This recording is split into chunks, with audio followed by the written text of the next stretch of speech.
ಗೆ ನಿಖಿಲ್ ಕುಮಾರಸ್ವಾಮಿ ಅವರ ಆಗಮನ ಆಗ್ತಾರೆ ಅಂತೇಳಿ ನಿಖಿಲ್ ಕುಮಾರಸ್ವಾಮಿ ಅವರು ನಮ್ಮ ಜಿಲ್ಲೆಯ ಮುಖಂಡಗಳನ್ನು ಕರೆದು ಮೀಟಿಂಗ್ ಮಾಡಿ 9ನೇ ತಾರೀಕು ಕಾರ್ಯಕ್ರಮ ನಿಶ್ಚಯ ಮಾಡಿ ಗೌರಿಬಿದನೂರು ಕಾರ್ಯಕ್ರಮ ಮುಗಿಸ್ಕೊಂಡು ಸ್ವಲ್ಪ ತಡವಾಗಿ ಬಂದಿದೆ.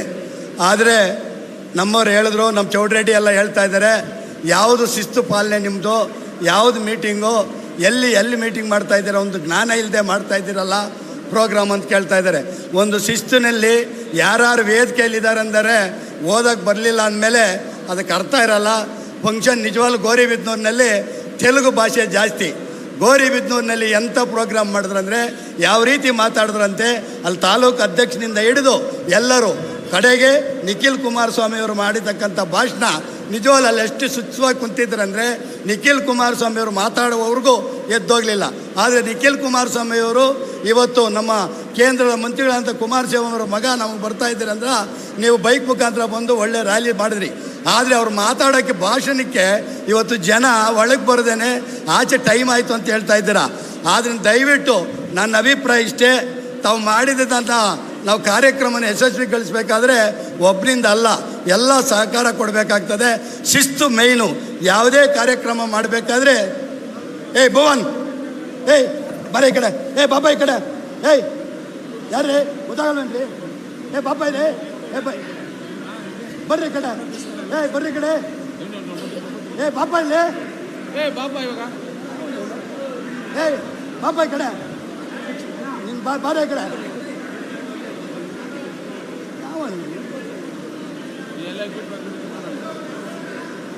ಆದ್ದರಿಂದ ತಾವು ದಯವಿಟ್ಟು ಕಾರ್ಯಕ್ರಮವನ್ನು ಯಶಸ್ವಿಗೊಳಿಸಬೇಕಾದ್ರೆ ಮೌಲ್ಯದಿಂದ ಕುತ್ಕೊಬೇಕಾಗ್ತದೆ ನಾವು. ಆದ್ದರಿಂದ ತಾವು ಕಾರ್ಯಕ್ರಮ ಯಶಸ್ವಿ ಆಗೋಕ್ಕೆ ಕಾರಣನೇ ಬರಲಿಲ್ಲ. ನಿಜವಾಗ್ಲೂ ನಮ್ಮ ಲೀಡರ್ಗಳು ತುಂಬ ಬೇಜಾರು ಬಿದ್ದಿದ್ದಾರೆ. ಅದಕ್ಕೆ ನಾನು ಏನು ಹೆಚ್ಚಾಗಿ ಮಾತಾಡಿದೆ. ಇವತ್ತು ನಮ್ಮ ತಾಲೂಕು ಅಧ್ಯಕ್ಷರು ನಿಖಿಲ್ ಕುಮಾರಸ್ವಾಮಿ ಅವರು ಕರೆದು ಹೇಳಿದ್ರು, ಮುನ್ರಾಜ್ ಅವರೇ ನೀವು 2 ನಿಮಿಷ ಮಾತಾಡಬೇಕು ಅಂತ ಹೇಳಿದ್ದಾರೆ. ತಾಲೂಕು ಅಧ್ಯಕ್ಷರು ಮಾತಾಡ್ತಾರೆ, KR ರೆಡ್ಡಿ ಅವರು ಮಾತಾಡ್ತಾರೆ, ರೋಷನ್ ಒಬ್ಬ ಅಲ್ಪಸಂಖ್ಯಾತರ ಮುಖಂಡರು ಮಾತಾಡ್ತಾರೆ. ಆಮೇಲೆ ವಿಶೇಷವಾಗಿ ಇವತ್ತು ನಮ್ಮ ಈ ಕಾರ್ಯಕ್ರಮಕ್ಕೆ ಮಂಜು ಅವರು, ಅರಕಲಗೂಡು ಮಾಜಿ ಮಂತ್ರಿಗಳು, ಶಾಸಕರಾದ ಅರಕಲಗೂಡು ಮಂಜು ಅವರು ಬಂದಿದ್ದಾರೆ. ವಿಶೇಷವಾಗಿ ನಮ್ಮ ಚಿಕ್ಕಬಳ್ಳಾಪುರ ತಾಲೂಕಿನಿಂದ ಅವರಿಗೆ ನಾನು ಸ್ವಾಗತವನ್ನು ಕೊಡ್ತೀನಿ. ಅದೇ ರೀತಿ ನಾನು ನಿಖಿಲ್ ಕುಮಾರಸ್ವಾಮಿ ಅವ್ರಿಗೆ ಹೇಳಿದೆ, ನಮಗೆ ಆಧಾರ ಸ್ತಂಭ 2 ಇದೆ.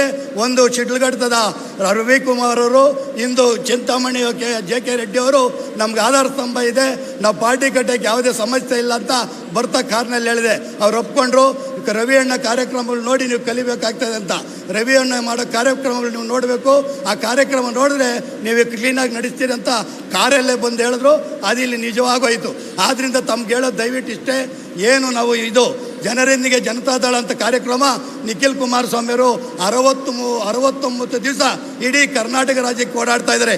ಈ ದೇಶದ ಮಾಜಿ ಪ್ರಧಾನಮಂತ್ರಿಗಳಾದಂಥ ದೇವೇಗೌಡರು, ಈ ರಾಜ್ಯದ ಮಾಜಿ ಮುಖ್ಯಮಂತ್ರಿಗಳು, ಕೇಂದ್ರ ಮುಖ್ಯಮಂತ್ರಿಗಳಾದಂಥ ಕುಮಾರಸ್ವಾಮಿ ಅವರು ನಿಖಿಲ್ ಕುಮಾರಸ್ವಾಮಿ ಅವರು ಹೆಗಲಿಗೆ ಕೊಟ್ಟು ನೀನು ಇಡೀ ರಾಜ್ಯನ ಓಡಾಡಬೇಕು, ಪಕ್ಷ ಸಂಘಟನೆ ಮಾಡಬೇಕು, ಜನರೊಂದಿಗೆ ನೀನು ಬೆಳಿಬೇಕು, ಜನರೊಂದಿಗೆ ಬಂದು ನೀನು ಆಯ್ಕೆ ಆಗಬೇಕು ಅಂತ ಅವ್ರನ್ನ ಕಳಿಸಿ 69 ದಿವಸ ನೀನು ಒಬ್ಬನೇ ಇಡೀ ರಾಜ್ಯ ಓಡಾಡಬೇಕು, ನೀನು ಇಡೀ ರಾಜ್ಯದಲ್ಲಿ ನೀನು ಕೆಲಸ ಮಾಡಬೇಕು ಅಂತೇಳಿ ಕಳಿಸಿದ್ದಾರೆ. 69 ದಿನ ಸ್ಟಾರ್ಟ್ ಮಾಡಿದಾಗಿಂದ ಇವತ್ತವರೆಗೂ ಕಾರ್ಯಕ್ರಮ ನಿಲ್ಲಿಸಿಲ್ಲ. ಇವತ್ತು 9ನೇ ತಾರೀಕು ಗೌರಿಬಿದನೂರು ಚಿಕ್ಕಬಳ್ಳಾಪುರ, 11ನೇ ತಾರೀಕು ಚಿಂತಾಮಣಿ, 13ನೇ ತಾರೀಕು ವಿಶೇಷವಾಗಿ ರವಿ ಅವರು ಹೇಳಿದ್ರೆ ನನಗೆ ಇಡೀ ದಿನ ಬೇಕು ಅಂತ. ಭಾನುವಾರ ನಮ್ಮ ಪಕ್ಕ ತಾಲೂಕಿನಲ್ಲಿ ರವಿಕುಮಾರ್ ನೇತೃತ್ವದಲ್ಲಿ ನಡೀತದೆ. ಅಲ್ಲಿ ಎಲ್ಲರೂ ಬಂದು ನೋಡ್ಬೇಕು ಕಾರ್ಯಕ್ರಮ. ಅವ್ರು ನಡೆಸೋ ಕಾರ್ಯಕ್ರಮ ನೋಡಿ ಇನ್ನು ಮುಂದೆ ನಾವು ಯಾವುದೇ ಕಾರ್ಯಕ್ರಮ ಮಾಡಲಿ ಅದೇ ರೀತಿ ಶಿಸ್ತಿಯಿಂದ ಕಾರ್ಯಕ್ರಮ ನಡೆಸಬೇಕಾಗ್ತದೆ. ನಾನು ಒಂದು ಮಾತು ಹೇಳಬೇಕಂದ್ರೆ, ಈ ದೇಶದ ಮಾಜಿ ಪ್ರಧಾನಮಂತ್ರಿಗಳಾದಂಥ ದೇವೇಗೌಡರು ಮತ್ತು ಅವರ ಮಗನಾದ ಕುಮಾರಸ್ವಾಮಿ ಅವರು ಮುಖ್ಯಮಂತ್ರಿಗಳಾದಾಗ ನಮಗೆ ಜಿಲ್ಲೆ ಮಾಡಿದ್ರು. ಅದೇ ರೀತಿ ಚಿಕ್ಕಬಳ್ಳಾಪುರ ಮತ್ತು ದೊಡ್ಡಬಳ್ಳಾಪುರದವರು ಯಾರದೇ ಕುಮಾರಸ್ವಾಮಿ ಕ್ಯಾಂಡಿಡೇಟ್ ಕೊಟ್ಟರೆ ಚಿಕ್ಕಬಳ್ಳಾಪುರ ಟೌನ್ ಮತ್ತು ದೊಡ್ಡಬಳ್ಳಾಪುರದವ್ರು ವೋಟ್ ಮಾಡಬೇಕಾಗ್ತದೆ. ನಮ್ಮ ದುರಾದೃಷ್ಟ ಯಾಕೋ ಚಿಕ್ಕಬಳ್ಳಾಪುರ ಟೌನ್ನಲ್ಲಿ ನಗರ ಸದಸ್ಯರುಗಳು ಯಾಕಂದ್ರೆ ನೀರು ಕೊಟ್ಟಿದ್ದಾರೆ. ಕುಮಾರಸ್ವಾಮಿ ಜಕ್ಕಲಮಡುಗು ಜಲಾಶಯ ಕಟ್ಟಿದಾಗಿಂದ ಇವತ್ತುವರೆಗೂ ಕೆರೆ ತುಂಬುವುದೇ ಇಲ್ಲ. ತುಂಬಿತಾನೆ ಇದೆ. 24 ಗಂಟೆ ನೀರಿಗೆ ಸಮಸ್ಯೆ ಇಲ್ದಂಗೆ ಮಾಡಿರೋ ಏಕೈಕ ರಾಜ್ಯದ ಮುಖ್ಯಮಂತ್ರಿಗಳು ಅಂದರೆ ಕುಮಾರಸ್ವಾಮಿ. ಅದೇ ರೀತಿ ರೈತರ ಸಾಲ ಮನ್ನಾ ಮಾಡಿದಂತೆ ರಾಜ್ಯದ ಮುಖ್ಯಮಂತ್ರಿಗಳಾದಂಥ ಕುಮಾರಸ್ವಾಮಿ. ಆದ್ದರಿಂದ ನಾನು ಹೇಳೋದಿಷ್ಟೇ, ನಿಖಿಲ್ ಕುಮಾರಸ್ವಾಮಿ ಅವರು ಏನು ಹೇಳ್ತಾರೆ ಆದೇಶ, ಯಾವ ರೀತಿ ಮೆಂಬರ್ಶಿಪ್ ಹಾಕಬೇಕು, ಸಂಘಟನೆ ಅಂದರೆ ಏನು, ಸಂಘಟನೆ ಯಾವ ರೀತಿ ಮಾಡಬೇಕು ಅಂತ ಅವ್ರು ಹೇಳ್ತಾರೆ. ಅದನ್ನು ಆಚೆ ತಪ್ಪದೆ ನಾವು 1 ತಿಂಗಳು ಟೈಮ್ ಕೊಡ್ತಾ ಇದ್ದಾರೆ ನಮಗೀಗ. ನಾನು ಗೌರಿಬಿದನೂರಿನಲ್ಲಿ ಅವ್ರು ಭಾಷಣ ಮಾಡಿದಾಗ ಹೇಳಿದ್ರು, 1 ತಿಂಗಳಲ್ಲಿ ನೀವು 15ರಿಂದ 20 ಸಾವಿರ ಮೆಂಬರ್ಶಿಪ್ ಮಾಡಬೇಕು ಅಂತ ಹೇಳಿದರೆ, ಅದೇ ರೀತಿ ನಾವು 2-3 ದಿವಸ ಬಿಟ್ಟ ಮೇಲೆ ಭಾನುವಾರ ಫಂಕ್ಷನ್ ಆದಮೇಲೆ ನಾವು ಇನ್ನೊಂದು ಸಲ ಮೀಟಿಂಗ್ ಕರೆದು ಯಾವ ಪಂಚಾಯಿತಿಯಲ್ಲಿ ಎಷ್ಟೆಷ್ಟು ಮಾಡಿಸ್ತೀವಿ ಅಂತ ಮಾಡಿ ಅವ್ರು ಏನು ಟಾರ್ಗೆಟ್ ಕೊಡ್ತಾರೆ, ಏನು ಇವತ್ತು ಆದೇಶ ಮಾಡ್ತಾರೆ, ಆದೇಶ ನಾವು ಪಾಲನೆ ಮಾಡಬೇಕಾಗ್ತದೆ. ದಯವಿಟ್ಟು ನಿಖಿಲ್ ಕುಮಾರಸ್ವಾಮಿ ಅವರು, ಎ ಮಂಜು ಅವರು, ರವಿ ಅವರು ಮತ್ತು ರೋಷನ್ ಮತ್ತು ನಮ್ಮ ತಾಲೂಕು ಅಧ್ಯಕ್ಷರು ಕೆ ರೆಡ್ಡಿ ಮಾತಾಡುವವರೆಗೂ ವಿನಯವಾಗಿ ಕೇಳಿಸ್ಕೊಂಡು ಲಾಸ್ಟಿಗೆ ನಮ್ಮ ನಿಖಿಲ್ ಕುಮಾರಸ್ವಾಮಿ ಅವರು ಏನು ಆದೇಶ ಕೊಡ್ತಾರೆ ಆ ಆದೇಶ ನಾವು ಪಾಲಿಸ್ತೀವಿ ಅಂತೇಳಿ ನಾನು ಮಾತು ಮುಗಿಸ್ತೀನಿ. ಜೈ ಹಿಂದ್ ಜನತಾದಳ್.